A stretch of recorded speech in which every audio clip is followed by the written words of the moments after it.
प्रिय साथियों, आज मैं आपके सामने एक ऐसे विषय को लेकर आ रहा हूं जिससे आपका रोज वास्ता पड़ता है। वो नाम कुछ भी हो, उसका ढंग कुछ भी हो, दुनिया भर के असंख्य लोग, बहुसंख्यक लोग इस कार्यक्रम में भागीदारी देते हैं, जिसे हम पूजा, प्रार्थना, नमाज आदि नामों से पुकारते हैं। इसमें व्यक्ति की विनम्रता छलकती है और अहंकार नष्ट होता है। जब विश्व की सर्वोच्च सत्ता और सृष्टि के कारण के आगे हम नतमस्तक होते हैं, भावनात्मक से होते हैं, शरीर से होते हैं। अर्थात ये है कि प्रार्थना का जीवन में महत्व क्या है। तो सबसे पहले हम ये देखेंगे कि हम जिस आराध्य के आगे आज नतमस्तक हैं, उन्हें हम परमेश्वर, सत्येश्वर या साथ में दाम्पत्य के रूप में प्रकृति जगदम्बा हम स्वीकार करते हैं, और साथ में संसार के समस्त महामानव जिन्होंने अपने जीवन को मानव समाज के कल्याण के लिए अर्पित किया, अपने सारे सुखों को, सारी जीवन की सारी के सारी वैभव प्रतिष्ठा को एक तरफ करके जन कल्याण के यज्ञ में अपनी आहुति दी है। रामकृष्ण, बुद्ध, महावीर, ईसा, जरथुस्त्र, मार्क्स, मोहम्मद आदि, उन सबको आदर सहित प्रणाम करते हैं। परम सत्येश्वर के चरणों में प्रणाम करते हुए हम आज ये प्रार्थना क्यों जरूरी होती है। प्रार्थना में हमारा परमेश्वर से सीधा नाता जुड़ जाता है, जिसमें कोई दलाल नहीं होता। हम सीधे रूप में परमेश्वर से मुलाकात करते हैं और ऐसे बालक के रूप में मुलाकात करते हैं जो बालक दुनिया की परेशानियों से जूझता हुआ अपनी माँ की आंचल की ओर भागता है और जाकर के उस आंचल में छुप करके वो सुरक्षित महसूस करता है कि अब मैं माँ के पास आ गया हूँ, अब मेरा कोई कुछ नहीं बिगाड़ सकता है।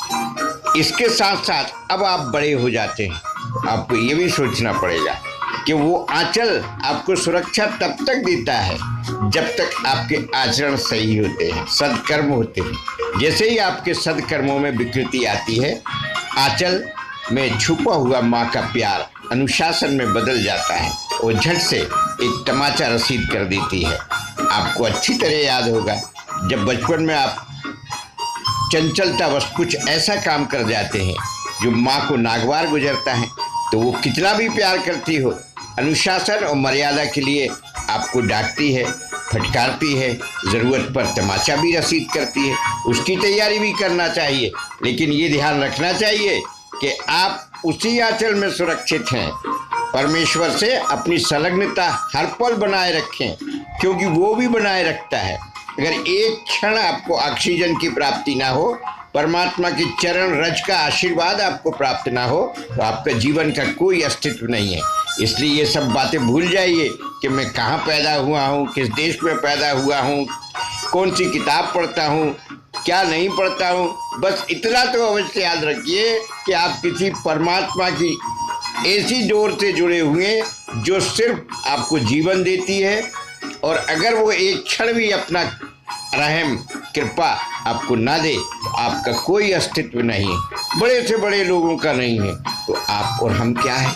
इसलिए अब प्रार्थना के रूप में मैं एक भजन आपके सामने प्रस्तुत करता हूँ, जिसमें आपको सारा का सारा मजा आ जाएगा।